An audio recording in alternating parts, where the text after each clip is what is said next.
Les marchés financiers avec IG Markets, CFD Trading. Bonjour, c'est Gilles du site boursicoté.com. Voici l'analyse technique des principales paires de devises du marché Forex, ainsi que l'analyse technique de l'or et du pétrole pour les matières premières.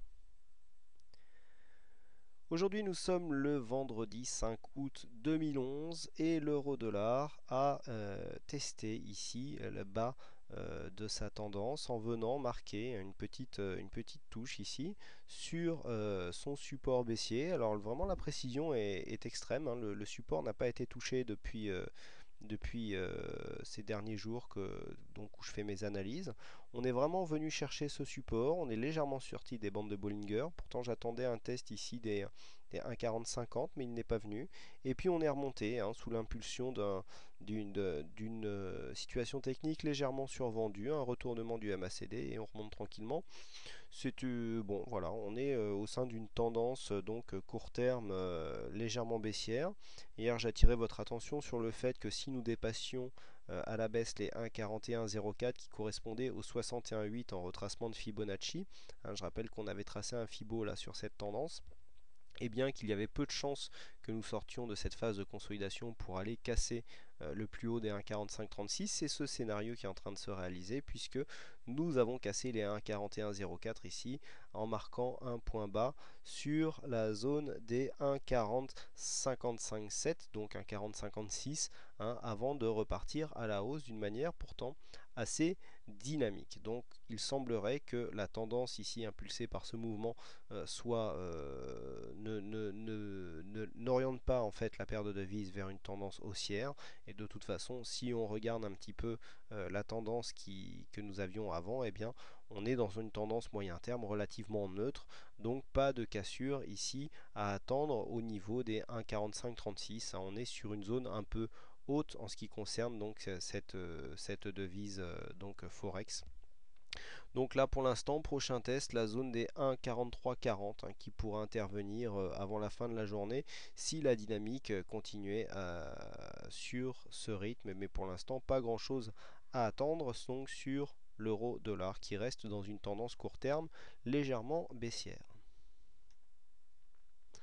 On passe tout de suite au câble, donc le câble qui nous a fait aussi un retournement un petit peu comme attendu. Alors hier je vous disais que nous avions ici un support à 1,6260 qui correspondait au bas du range. Je vous avais dit aussi que ce support était moins costaud que la résistance que nous avons sur le haut de la tendance. Et bien c'est ce que nous avons eu puisque nous sommes venus nous retourner sur la zone des 1,6230 qui correspond approximativement à la zone de support que nous avions là. Donc nous allons même déplacer ce support qui correspond mieux en fait à la phase actuelle que nous occupons.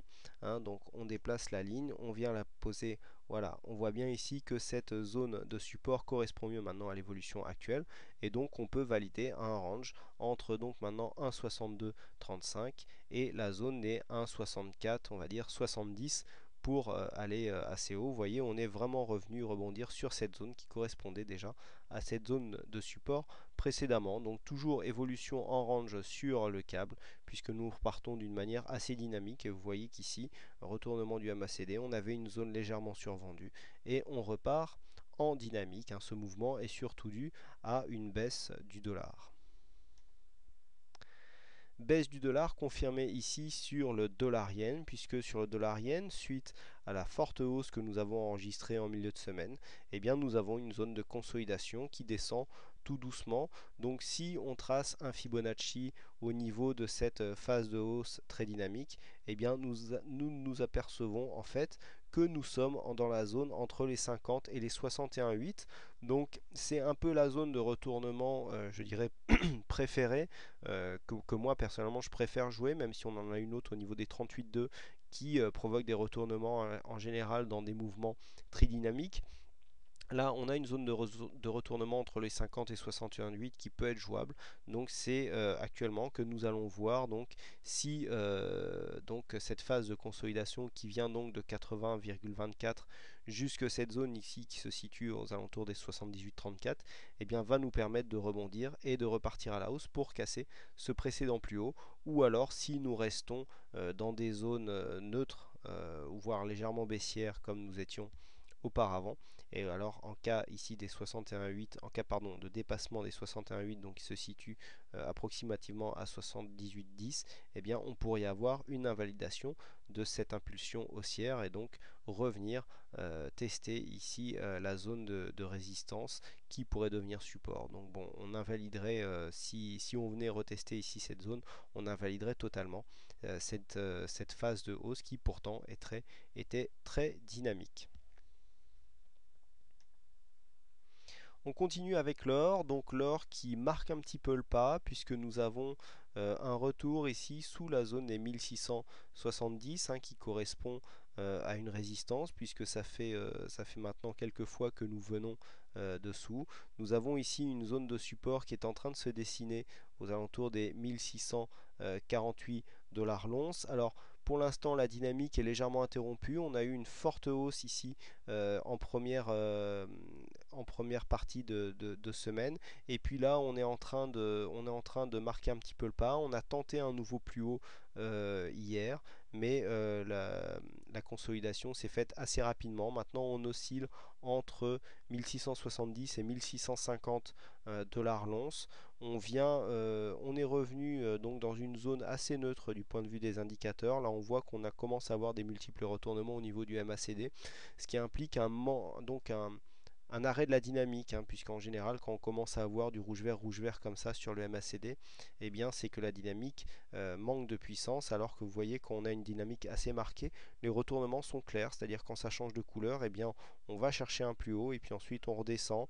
Bon, là, on perdait un peu de dynamique, mais voilà, c'était un peu plus valable sur cette zone-là où on était en pleine dynamique haussière, même si la hausse n'était pas très très forte. Mais on voyait qu'on avait une certaine régularité.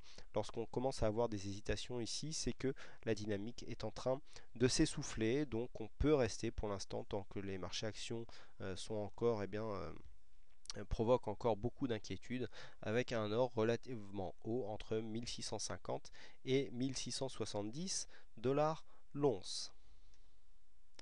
Et on termine donc avec le pétrole qui n'en finit plus de chuter, puisque en début de semaine, personnellement, je prévoyais un pétrole à 90 $ le baril, et nous avons été vraiment beaucoup plus bas, puisque nous avons marqué un plus bas dans la matinée à 82,91 $ le baril. C'est vraiment énorme, c'est-à-dire que par rapport aux 90 qui était la cible prévue précédemment, eh bien, on est descendu encore quasiment de 10% plus bas.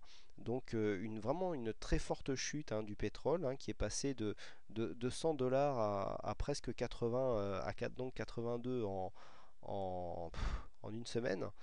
C'est assez énorme comme baisse, donc ceci est dû, tous ces mouvements, un peu comme les marchés actions, sont dus un petit peu au fait que eh bien, il y a un manque de croissance de l'économie américaine et donc ça met un petit peu tous les scénarios de reprise à la hausse des marchés actions et donc des économies mondiales.